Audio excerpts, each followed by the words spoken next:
Welcome to another episode. Today we're going to talk about your number one tool. And no, this is not an exaggeration. This tool will absolutely and fundamentally improve your ability to read the Bible and to study it and to read it the way it wants to be read. So, what is it? Well, let me write it out for you.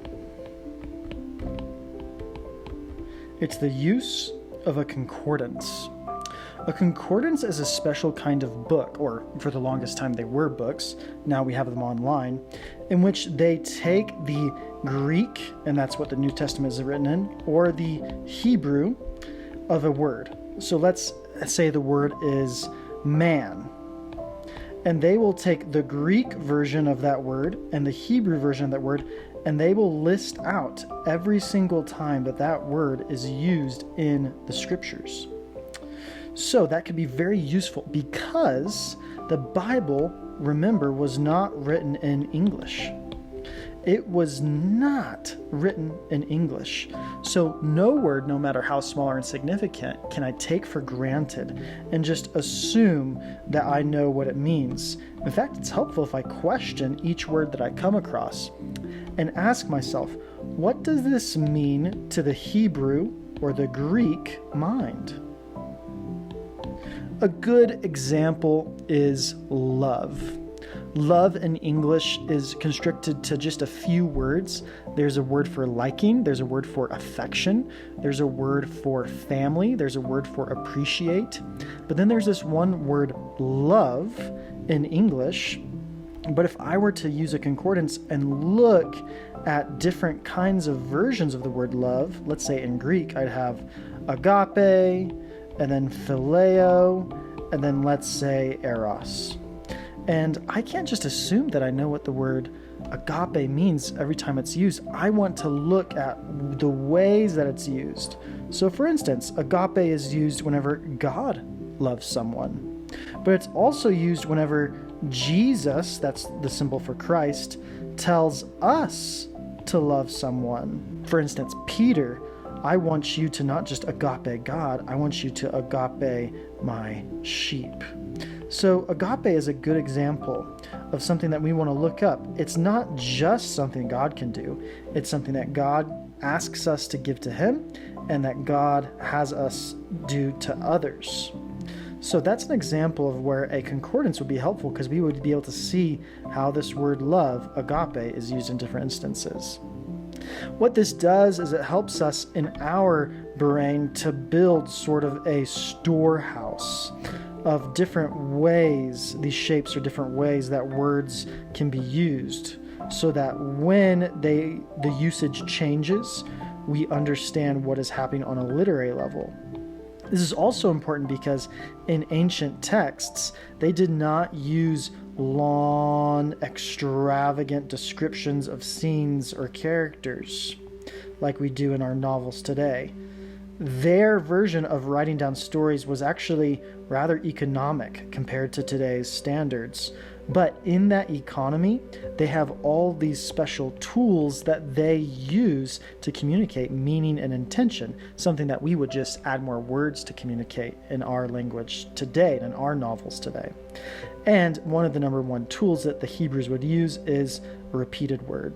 So let's say in the beginning of a text, you have the word man, and then at the end of the text, you have the word man again, and in the middle, you have the word man again.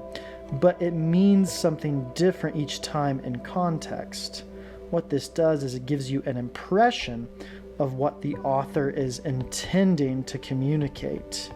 They're very sneaky like that. They don't just come right out and tell you. You have to sort of dig for it.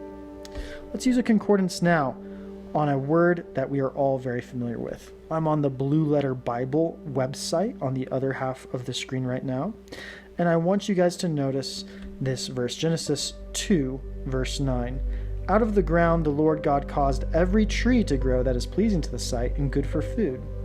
The tree of life was also in the midst of the garden, and the tree of knowledge of good and evil. Let's say I'm reading that verse and I'm like, knowledge of good and evil. Evil, evil, evil. Why evil? What does evil mean? Well, I can click on the verse on this website. I can see the Hebrew, which isn't particularly useful to me. but then it breaks it down word by word. And I'm looking at the word evil, so I scroll down until I find knowledge of good and evil. And so I click on H7451, which is sort of the identification number for this concordance. And I look, so what other uses is ra, this Hebrew word ra, for evil? Well, I see a lot of references to the tree of knowing good and evil. I also see that the Lord saw that the ra, that's what this red letter in Genesis 6:5 means. It means that wickedness is actually the Hebrew word ra. I see that the Lord saw that the ra of mankind was great on the earth. So it seems that this tree gives humanity knowledge of ra. But that humans, by eating this tree or choosing knowledge of evil for themselves, they become ra. And their hearts become ra as well. You see a lot of stuff of wickedness, but people just aren't ra.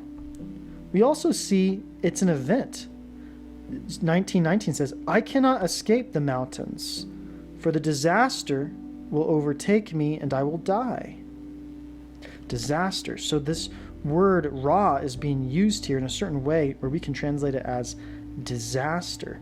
So a ra is also an event. We're going to put a little explosive disaster here. This is also ra. Harm is ra. Canaan displeased his father Isaac. So we see displeased. He ra'd his father Isaac. And then harm is a way of saying ra. Bad, vicious, a vicious or a raw animal. So we see that we create all these ideas surrounding ra, and that helps us to match the Jewish mindset while reading this word. This was a lesson on how you can use a concordance to enhance your understanding of key words in Scripture. With that, next video, we'll dive directly into the pages of Scripture itself and study the Bible and read it the way it wants to be read.